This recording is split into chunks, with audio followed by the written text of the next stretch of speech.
The Cook Serve Delicious series has been with us since 2012, with a sequel released in 2017. It's a series that gives me a great way to unwind, even if utter chaos is happening on the screen. So, in this apocalyptic year of 2020, Cook Serve Delicious 3 is making its way into our hearts once again. But wouldn't you know it, the apocalypse has also come to Cook Serve Delicious. A tale has been slowly brewing through the last two Cook Serve Delicious titles, a narrative foretold through a mere cooking game.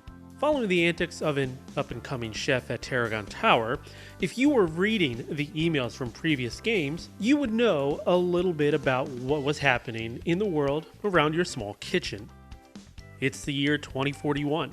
The United States is still engulfed in war.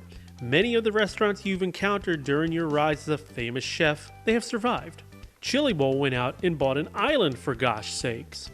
But for you, our chef of the renowned Cook Serve Delicious restaurant, are about to get an incredible rude awakening. Tarragon Tower is blown up, and you're found in the rubble by a pair of search and recovery guardian robots. With your restaurant destroyed, Whisk and Cleaver, the guardians who found you, suggest they turn their rescue van into a food truck and help the chef rebuild his culinary empire. The narrative of the game then takes place 1 year later. New for Cook Serve Delicious is voice acting. Not bad.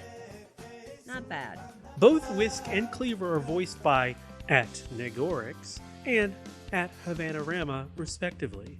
They do an incredible job of bringing both guardians to life. They are your standard buddy duo, in which one is the wise and serious character, while the other is your happy-go-lucky, free-spirited type. They'll speak during cutscenes and have some lines during actual gameplay.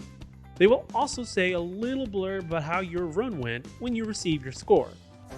Hey chef, that's alright. Maybe you can just try a little bit harder next time. There's always room for improvement, chef, but we could never be more proud of you. Yeah, but we could be more proud of you. They're genuinely funny, and the two voice actors have some excellent chemistry together. As I mentioned earlier, the voiceover work here is fantastic. With all the action happening and the focus needed to get your orders ready, you'll still notice their lines, and oddly enough, made it feel more like a kitchen than in previous games. Their lines add that additional touch to the atmosphere. The voice acting is a welcome addition to the series, and I do look forward to more of this in future installments. Because the game focuses on the food truck aspect, Vertigo Gaming has updated the Cook Serve Delicious formula to better suit the frantic nature of Food Truck Chef. The holding stations have greater importance in this go-round, as you'll be relying on them to hold pre-cooked food for the various stops you'll make.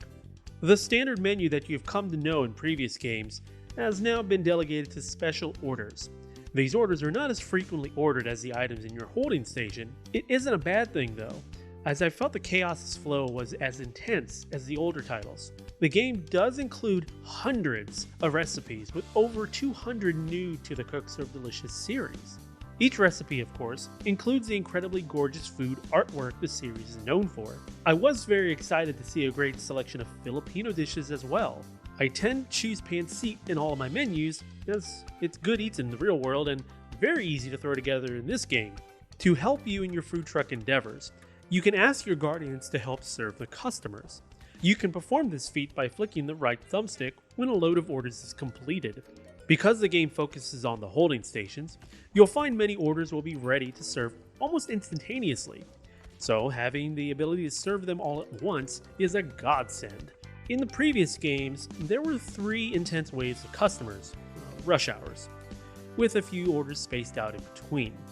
In Cook Serve Delicious 3, you'll make frequent stops, about 3 or more, and between the stops you'll have a short amount of time to cook more recipes for your holding stations. You'll also receive special orders to make for people once you arrive. Even though the format has changed slightly, the intensity of the gameplay is just as fun as it ever was. Following along with the narrative of becoming the Iron Cook National Food Truck Champion, you'll travel all across the United States, being able to play over 380 different levels. That's a lot. In Cook Serve Delicious 2, you were able to customize your restaurant and unlock new pieces to decorate it with. In Cook Serve Delicious 3, you'll have access to unlock decorative elements for your truck. You'll earn coins from each completed day that you can then use to buy upgraded equipment to help in your cooking endeavors, or spend it on trinkets for your truck. It's a fun way to personalize your screen, just as it was with your restaurant in Cook Serve Delicious 2. Before I get to some of my less than exciting things about Cook Serve Delicious 3, I want to touch on the accessibility options quickly. You can turn off the screen shake if it makes you feel motion sick.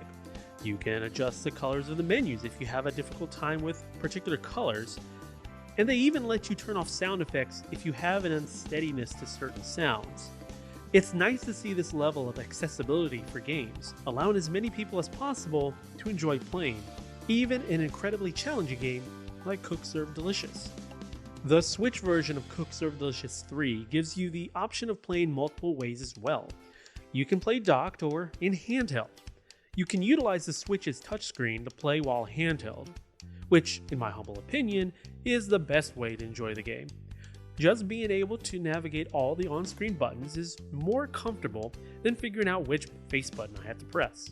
I have that thing where I hesitate to press buttons on Nintendo controllers because they have their A, B, X, Y layout different from the other consoles. Of course, their layout was technically first, but I'm just so used to the Xbox A, B, X, Y that I get confused on which button I need to press. So if I'm playing docked, I have to put the game on chill mode, where there are no time penalties, and I can take my time to finish an order. The footage you see in front of you is from the dock mode, obviously. I'll switch over to touchscreen, and I'll play in standard mode no problem. I wish that an accessibility option would be available to change the on-screen button prompts to different layouts. I would love to have the option to change the visual prompt for B to X on the screen when it actually means to press B on the Joy-Con.